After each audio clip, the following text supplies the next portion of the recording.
प्यारे देशवासियों नमस्कार। अभी हाल में जो हमारा ये मानसून सत्र ख़त्म हुआ है संसद का, ये देशवासियों को कैसा लगा है ये मैं समझ सकता हूँ। इतनी यानी गंदी हरकत हमने पहले कभी नहीं देखी है। लोकसभा में भी ऐसे ही रहा है और राज्यसभा में भी ऐसे रहा है। इनको चलाने का, सत्र को चलाने का जिम्मा सरकार का होता है। सरकार पूरी तरह से फेल रही है, पूरी तरह से फेल रही है और सारा ठीकरा ये विपक्ष पर फोड़ना चाह रहे हैं। मैं मानता हूँ इस देश की रिवाज ऐसी है, इस देश में विपक्ष में जो भी होता है वो ऐसे ही करता है। ये लोग जब आज सरकार में हैं, ये जब विपक्ष में थे ये भी ऐसे ही करते थे, लेकिन जब सरकार में आ जाते हैं तो सब अपना अतीत भूल जाते हैं, अपने अतीत को याद नहीं करते हैं कि तुम भी ऐसे ही करते थे। सरकार में जो बैठता है विपक्ष को कोसता है, लेकिन जब वो खुद विपक्ष में थे उन बातों को भूल जाते हैं। लेकिन जिस तरीके से संसद सत्र का पहले ख़त्म कर देना ये कहाँ तक जायज़ है, क्योंकि इनको मालूम था विपक्ष जो है वो जासूसी कांड के ऊपर इनसे चर्चा करना चाह रहा था। सरकार बिल्कुल उसको टाल मटोल कर रही थी। उधर जातिगत जनगणना के बारे में बातें चलने लगी हैं, उसके बारे में विपक्ष बात करना चाह रहा था, सरकार उसको टालना चाह रही थी। तो ये कितनी दुख की बात है, कितनी दुख की बात है कि संसद सत्र को पहले ख़त्म कर दिया गया। क्यों? क्या देश की जिम्मेवारी केवल सरकार के पास है? क्या विपक्ष की कोई जिम्मेवारी नहीं है? क्या 140 करोड़ लोग मूर्ख हैं, पागल हैं? उन्होंने यानी कि देखिए, संसद जब भी किसी भी पार्टी का कोई उसमें शासन होता है, लेकिन संसद के अंदर तो बहुत सारे सांसद होते हैं, वो अलग अलग पार्टियों के भी होते हैं, तो सबकी बराबर जिम्मेवारी है।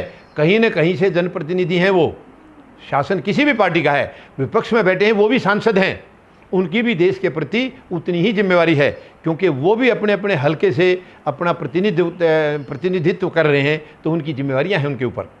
तो जब विपक्ष बैठा है, विपक्ष चाहता है संसद सत्र पूरा चले, तो ये क्यों उसको पूरा नहीं चलने दिया गया? और राज्यसभा में जो गंदगी हुई है, जो गलत कार्रवाई हुई है, उसका बड़ा अफसोस है। कल पूरे 15 विपक्ष की पार्टियां राहुल गांधी के नेतृत्व में सड़क पर आई थी और वो उपराष्ट्रपति के घर भी गए हैं, उन्होंने दौरा किया है, शिकायत दर्ज कराई है कि बाहर से मतलब मार्शल बुलवा के सांसदों की पिटाई तक करवाई गई है, महिलाओं को धक्का मुक्की की गई है। ये बहुत शर्म की बात है।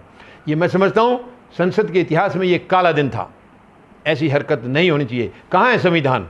प्रधानमंत्री महोदय खुद बोलते हैं हम संविधान से देश को चला रहे हैं। मुझे लगता है जब ये 2014 में शपथ ली थी तो इन्होंने संविधान को अलमारी में बंद कर दिया था। केवल संविधान की शपथ ली है, इन्होंने शपथ ली है, लेकिन क्या एक दिन भी संविधान को याद किया या उस शपथ के मुताबिक देश को चलाया? कितनी दुख की बात है ये, कितनी शर्म की बात है कि ये शपथ तो लेते हैं संविधान की, लेकिन संविधान को कभी भी याद नहीं करते हैं, संविधान को कभी भी देखना नहीं चाहते हैं, क्योंकि उसको देखेंगे तो इनकी दुकानें नहीं चलेंगी।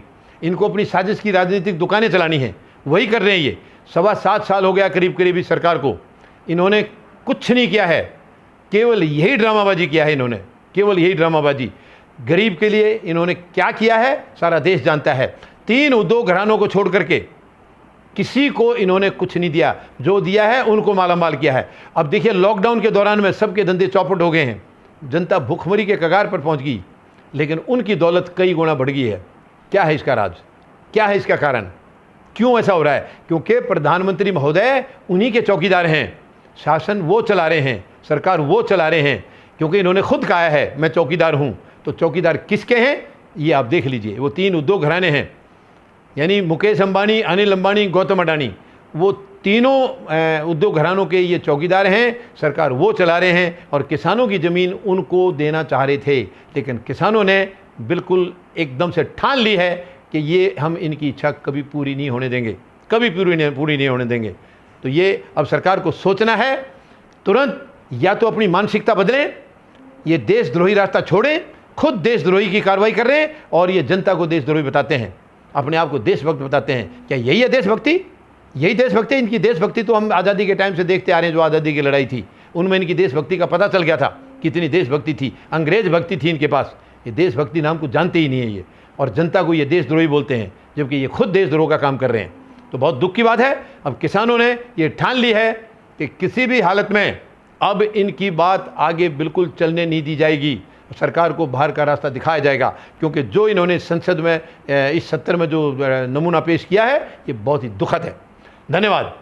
जय जवान, जय किसान, जय हिंद।